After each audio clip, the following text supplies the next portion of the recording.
Alright guys, we're outside here. I just wanted to give you a little update because we actually did finish putting up the greenhouse again. I believe I stated in my previous video that we had a huge windstorm and it picked up my greenhouse and moved it around. We thought we had anchored it down and we had not. So we did fix the greenhouse. It is back up.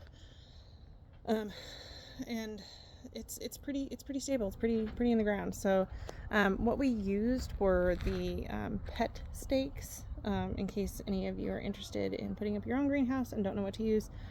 We do have these orange stakes that we used in part of the ground because the part of the ground that we put the orange stakes in actually holds the stakes pretty well. Here, I'll flip here. So this is the stake that we used on one side. I don't know if that has anything on it.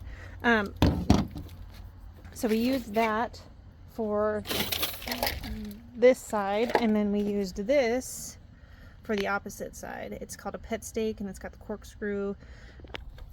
One side of the greenhouse is got more compact sand, and the other side is a bit softer.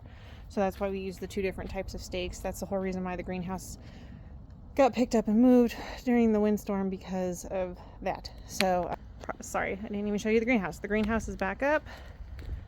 It is tied down with the stakes, and hopefully this time she ain't going anywhere.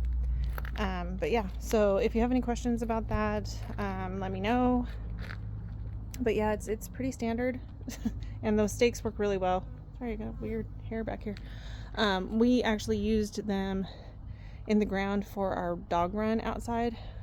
We don't have much of a backyard, and so we do have a big space out in the front, and we used one of those stakes in the ground and tied the dogs to it. At the time we had two Great Danes, and they pulled in opposite directions, and it's still in the ground to this day. I don't even know if we're going to be able to get it out when we move.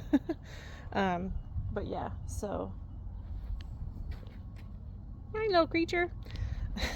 But yeah, so if you need a recommendation for that, we did get ours at Harbor Freight, and I think they were only like $3.50 a piece. So yeah, thanks guys.